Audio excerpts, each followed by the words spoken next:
Friends, ಇವತ್ತು ನಾನು ಇನ್ನೊಂದು ಡಿಶ್ ಮಾಡ್ತಾ ಇದ್ದೀನಿ. ಇದು ಬಂದ್ಬಿಟ್ಟು ಕ್ರಿಸ್ಪಿ ಕಡಲೆಕಾಯಿ ಅಂತ. ಆ್ಯಕ್ಚುಲಿ ಪುದೀನಾ ಪೂರಿ ತುಂಬ ಚೆನ್ನಾಗಿ ರೆಸ್ಪಾನ್ಸ್ ಬಂದಿದೆ. ಮೊದಲಿನ ಮುಂಚೆದು ಪಿಜ್ಜಾದು ಆಮೇಲೆ ಹೋಳಿಗೆದು ಎಲ್ಲಾದರೂ ತುಂಬ ಚೆನ್ನಾಗಿ ರೆಸ್ಪಾನ್ಸ್ ಬಂದಿದೆ. Thank you very much everyone, ಎಲ್ರಿಗೂ. ಸೊ ಅದರಲ್ಲಿ ಅದೇ ಜೋಶಲ್ಲಿ ಇವತ್ತು evening snacks, tea time favourite snacks ಎಲ್ಲರದು ಅದನ್ನು ಮಾಡ್ತಾ ಇದ್ದೀನಿ. ಇದು ಬಂದುಬಿಟ್ಟು ಕ್ರಿಸ್ಪಿ ಕಡಲೆಕಾಯಿ ಅಂತ. ನೋಡಿ, ಇದು ಕಡಲೆಕಾಯಿ ಬೀಜ, ಶೇಂಗಾ ಅಂತೀವಲ್ವ ನಾವು, ಅದು ಒಂದು 10 ನಿಮಿಷ ಇದರಲ್ಲಿ ನೀರಲ್ಲಿ ಹಾಕಿಬಿಟ್ಟು ನೆನೆಸಿದ್ದೀನಿ. ಜಾಸ್ತಿ ನೆನೆಸಬಾರ್ದು, 10 ನಿಮಿಷನೇ ಸಾಕು.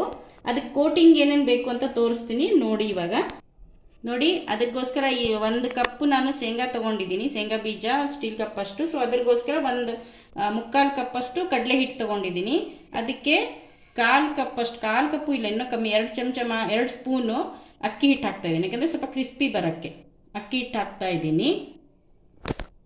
ನೋಡಿ, ಅದಕ್ಕೆ ಒಂದು 1/2 ಸ್ಪೂನಷ್ಟು, ಹಾಫು ಬೇಕಾದ್ರೆ ಇನ್ನೂ ಕಮ್ಮಿನೇ, ಸ್ವಲ್ಪ ಉಪ್ಪು ಕಮ್ಮಿನೇ ಹಾಕಿ. ಯಾಕೆ ಅಂತ ನಾನು ಆಮೇಲೆ ಹೇಳ್ತೀನಿ. ಸ್ವಲ್ಪ ಇದರಲ್ಲಿ ಉಪ್ಪು ಕಮ್ಮಿನೇ ಹಾಕಿ. 1/2ರಿಂದ 1 ಸ್ಪೂನು ಮೆಣಸಿನ್ಕಾಯಿ ಪೌಡರ್ ಹಾಕಿ, ಖಾರ ಪುಡಿ ಹಾಕಿ. ಜಾಸ್ತಿ ಹಾಕಬೇಡಿ, ಮಕ್ಕಳು ತಿನ್ನಂಗಿದ್ರೆ. ಮಕ್ಕಳಿಗೆ ತುಂಬ ಇಷ್ಟ ಆಗುತ್ತೆ ಇದು. ನಾನು ಯಾವುದೇ ಮಾಡಿದ್ರೂ ನನ್ನ ಮಗನ ತಲೆಯಲ್ಲಿ ಇಟ್ಬಿಟ್ಟು ಮಾಡ್ತಿರೋದು, ಅವನಿಗೆ ಇಷ್ಟ ಆಗುತ್ತೆ ಅಂದ್ಬಿಟ್ಟು ಸ್ವಲ್ಪ ಖಾರದ ಪುಡಿ ಸ್ವಲ್ಪ ಹಾಕಿ. 1 ಸ್ಪೂನಷ್ಟು, ಒಂದು 1/2 ಸ್ಪೂನಷ್ಟು ಜೀರಿಗೆ ಪೌಡ್ರ್ ಹಾಕಿ, ಚೆನ್ನಾಗಿರುತ್ತೆ. ಇದಕ್ಕಿನ್ನೇನು ಬೇಕಾಗಲ್ಲ, ಒಂದು ಚಿಟಿಕೆ ಅಷ್ಟು ಅರಿಶಿನ ಹಾಕ್ತೀನಿ ಇವಾಗ. ನೋಡಿ, ಇಷ್ಟೇ ಸ್ವಲ್ಪ ಅರಿಶಿನ. ಆಮೇಲೆ ಒಂದು ಸ್ವಲ್ಪ ಟೇಸ್ಟ್ಗೆ ಹಿಂಗೆ ಹಾಕ್ಬೋದು ನೀವು. ಹಿಂಗೆ ಹಾಕ್ತಾಯಿದ್ದೀನಿ. ಓಕೆ, ಇದು ನೋಡಿ, ಚೆನ್ನಾಗಿ ಮಿಕ್ಸ್ ಮಾಡ್ಕೊಳ್ಳಿ. ಇಲ್ಲಿ ಫಸ್ಟು ಎಲ್ಲನೂ ಪೌಡರು ಎಲ್ಲನೂ ಚೆನ್ನಾಗಿ ಮಿಕ್ಸ್ ಮಾಡ್ಕೊಳ್ಳಿ. ಮಿಕ್ಸ್ ಮಾಡಿದ ಮೇಲೆ ಇದು ನೆನೆಸಿಟ್ಟಿರೋ ಶೇಂಗಾ ಇರುತ್ತಲ್ವ, ಅದನ್ನು ಹಿಂಗೆ ತೊಗೊಂಡ್ಬಿಟ್ಟು ಇದರಲ್ಲಿ ಹಾಕ್ತಾ ಹೋಗಿ, ಈ ಥರ. ಓಕೆ, ಫುಲ್ಲು ಹಾಕ್ತಾ ಹೋಗಿ. ಅಲ್ಲಿವರೆಗೂ ನೀವು ಇದನ್ನು ಕಲಸೋವರೆಗೂ ಎಣ್ಣೆನ ಕಾಯಕ್ಕೆ ಇಟ್ಬಿಡಿ, ಸಿಮ್ಮಲ್ಲಿ ಇಟ್ಬಿಡಿ. ಇಲ್ಲಿ ನೋಡಿ, ಇದು ಜಸ್ಟ್ ಈ ಥರ ಮಾಡಿ ಹಿಂಗೆ ಮಾಡ್ತಾ ಇರಬೇಕು. ನಾವು ಕೈ ಹಾಕೋದು ಬೇಕಾಗಲ್ಲ, ಸ್ವಲ್ಪ ಫಸ್ಟ್ ಈ ಥರ ಮಾಡಿದ್ರೆ ಸಾಕು, ಅದೆಲ್ಲ ಅಂಟ್ಕೊಳ್ಳುತ್ತೆ.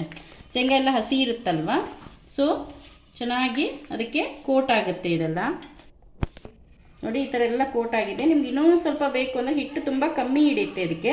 ಈ ಥರ ಸ್ವಲ್ಪ ಇನ್ನೊಂದು ಸ್ವಲ್ಪ ನೀರು ಚಿಂಪಿಸ್ಕೊಂಡು ಇನ್ನೊಂದು ರೌಂಡು ಕಲಿಸ್ಬಿಡ್ಬೋದು. ಈ ಥರ ಚೆನ್ನಾಗಿ ಹತ್ಕೊಳ್ಳುತ್ತೆ ಹಿಟ್ಟು ಅದಕ್ಕೆ. ನೋಡಿ, ಈ ಥರ ನೋಡಿ ಎಲ್ಲ ಮಾಡ್ಕೊಂಡಿದ್ದೀನಿ ನಾನು. ಚೆನ್ನಾಗಿ ಕೋಟ್ ಆಗಿದೆ, ನೀವು ನೋಡ್ಬೋದು. ಜಸ್ಟ್ ಹಿಂಗೆ ಅಡುಗೆ ಗೊತ್ತಾಗುತ್ತೆ. ನೋಡಿ, ಈ ಥರ ಚೆನ್ನಾಗಿ ಕೋಟ್ ಆಗಿದೆ. ಇದನ್ನು ನಾವು ಇಲ್ಲಿ ಎಣ್ಣೆ ಕಾದ್ಮೇಲೆ ಜಸ್ಟ್ ಈ ಥರ ಹಾಕ್ಬಿಡೋದಷ್ಟೇ.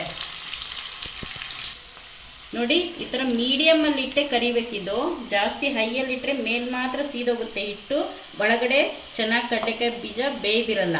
ಇಲ್ಲ ತುಂಬ ನೆನೆಸಿದ್ರೇನು ಒಳಗಡೆ ಹಸಿ ಹಾಗೆ ಉಳಿದ್ಬಿಡುತ್ತೆ ಕಡಲೆಕಾಯಿ ಬೀಜ. ಸೊ ಜಾಸ್ತಿ ಹೊತ್ತು ನೆನೆಸಬೇಡಿ, ಹಂಗೆ ಸಿಮ್ಮಲ್ಲಿ ಇಟ್ಟು, ಅಂದರೆ ಮೀಡಿಯಮ್ ಇದರಲ್ಲಿಟ್ಟು ಲೋ ಫ್ಲೇಮಲ್ಲೇ ಇಟ್ಬಿಟ್ಟು ಚೆನ್ನಾಗಿ ಕರಿಬೇಕು ಇದನ್ನು. ನೋಡಿ, ಇವತ್ತು ನಾನು ತೆಂಗಿನ ಎಣ್ಣೆನೇ ಬೆಳೆಸ್ತಾ ಇದ್ದೀನಿ. ಲಾಸ್ಟ್ ಟೈಮ್ ನಾನು ಕೊಬ್ಬರಿ ಎಣ್ಣೆ ಅಂತ ಹೇಳಿದ್ದೆ. ಕೊಬ್ಬರಿ ಎಣ್ಣೆ ಅಂದರೆ ಎಡಿಬಲ್ ತೆಂಗಿನ ಎಣ್ಣೆ ಬೇರೆ ಬರುತ್ತೆ. ಸೊ ನಮ್ಮ ಕಡೆ ನಾರ್ತ್ ಕರ್ನಾಟಕ ಕಡೆ ಕೊಬ್ಬರಿ ಎಣ್ಣೆ ಅಂತಾರಂತ ಅದೇ ಥರ ಹೇಳಿದ್ದೆ ನಾನು. ಸೊ ಕೊಬ್ಬರಿ ಎಣ್ಣೆ ಅಂದ ತಕ್ಷಣ ಪ್ಯಾರಾಶೂಟು ಆ ಥರ ತಲೆಗೆ ಹಚ್ಕೊಳ್ಳೋ ಆಯಿಲ್ ಅಂದ್ಕೊಳ್ಬೇಡಿ. ಎಡಿಬಲ್ ಕೋಕೋನಟ್ ಆಯಿಲ್ ಸಿಗುತ್ತೆ, ವರ್ಜಿನ್ ಅಂತ. ಸೊ ಅದರಲ್ಲಿ ಥರ ಮಾಡ್ಕೊಂಡು ತಿನ್ಬೋದು. ನೋಡಿ, ಇನ್ನೊಂದು ರೌಂಡ್ ಹಾಕ್ತಾಯಿದ್ದೀನಿ. ಈ ಥರ ಜಸ್ಟ್ ಹಾಕ್ಬಿಟ್ಟು ಸ್ವಲ್ಪ ಬಿಡಬೇಕು, ಆವಾಗಲೇ ಕೈ ಆಡಿಸ್ಬಾರ್ದು ಅದಕ್ಕೆ. ಸೊ ಹಂಗಾದರೆ ಅದನ್ನು ಕರೆಕ್ಟಾಗಿ ಒಂದೊಂದು ಬಿಟ್ಕೊಳ್ಳುತ್ತೆ. ಇಲ್ಲಿ ನೋಡ್ಬೋದು, ನಾನು ಕರೆದಿಟ್ಟಿದ್ದೀನಿ ನಿಮಗೆ ಒಂದು ರೌಂಡು.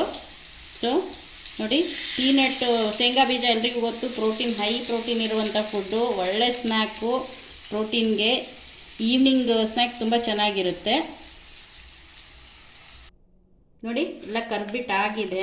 ಸೊ ಇವಾಗ ಇದಕ್ಕೆ ನಾನು ಏನಕ್ಕೆ ಉಪ್ಪು ಕಮ್ಮಿ ಹಾಕು ಅಂತ ಹೇಳಿದ್ರೆ, ಆಮೇಲೆ ಸ್ವಲ್ಪ ಚಾಟ್ ಮಸಾಲ ಹಾಕಿಬಿಡಿ ಇದ್ರ ಮೇಲೆ, ಸೂಪರಾಗಿರುತ್ತೆ.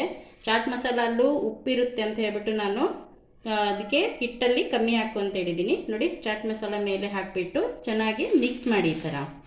ಓಕೆ, ನೋಡಿ ರೆಡಿ ಇದೆ ನಿಮ್ಮದು. ನೋಡಿ, ಸೊ ರೆಡಿ ಇದೆ ನಮ್ದು ಈವ್ನಿಂಗ್ ಸ್ನ್ಯಾಕ್ಸ್. ಕಾಫಿ, ಬಿಸಿ ಬಿಸಿ ಕಾಫಿ, ಶೇಂಗಾ ಇದು ಕ್ರಿಸ್ಪಿ ಕಡಲೆಕಾಯಿ, ಮತ್ತು ಸ್ವಲ್ಪ ಕಡಲೆಪುರಿ ಕಲಿಸಿದ್ದೆ ನಾನು ಇವತ್ತು. ಸೊ ಕಡಲೆಪುರಿ, ಬನ್ನಿ, ಯಾರು ಬರ್ತೀರಾ, ಎಲ್ರಿಗೂ ಇನ್ವೈಟ್ ಇದೆ. ಎಲ್ಲರೂ ಬನ್ನಿ, ತಿಂದು ಎಂಜಾಯ್ ಮಾಡಿ. ಸೂಪರಾಗಿ, ಟೇಸ್ಟ್ ಮಾತ್ರ ಸೂಪರಾಗಿರುತ್ತೆ. ಇಷ್ಟು ಆಶ್ವಾಸನೆ ನಾನು ಕೊಡ್ಬೋದು.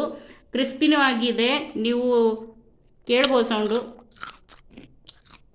ನೋಡಿ, ಈ ಸೌಂಡಿಂದ ನಿಮ್ಗೆ ಗೊತ್ತಾಗ್ಬೋದು. ನನ್ನ ಮಗ ತಿಂದು ತೋರಿಸ್ತಾ ಇದ್ದಾನೆ, ಅದರಿಂದ ಗೊತ್ತಾಗುತ್ತೆ ನಿಮಗೆ ಎಷ್ಟು ಕ್ರಿಸ್ಪಿ ಆಗಿದೆ ಅಂತ. ಸೊ ನೋಡಿ, ಈವ್ನಿಂಗ್ ಸ್ನ್ಯಾಕ್ಸು ಸೂಪರಾಗಿರ್ತವೆ. ಮಕ್ಕಳು ಎಲ್ರಿಗೂ ಚೆನ್ನಾಗಿ ಇಷ್ಟ ಆಗುತ್ತೆ. ಮಾಡಿ ತಿಂದು ಎಂಜಾಯ್ ಮಾಡಿ. ಕಡಲೆಕಾಯಿಯಲ್ಲಿ ನಾನು ಮೊದಲು ಹೇಳ್ದಂಗೆ ಪ್ರೋಟೀನ್ ಜಾಸ್ತಿ ಇರುತ್ತೆ, ಒಳ್ಳೆಯದೇ ಹೆಲ್ತ್ಗೆ. ಅದು ತಿಂದು ಹ್ಯಾಪಿಯಾಗಿರಿ. ಆ್ಯಂಡ್ ಇದೇ ಥರ ನನಗೆ ಇನ್ನೂ ಸಬ್ಸ್ಕ್ರೈಬ್ ಮಾಡಿ, ಶೇರ್ ಮಾಡಿ, ವ್ಯೂ ಮಾಡಿ, ಲೈಕ್ ಮಾಡಿ, ಬೆಲ್ ಐಕಾನಲ್ಲಿ ಆಲ್ ಅಂತ ಪ್ರೆಸ್ ಮಾಡಿ ಎಲ್ಲ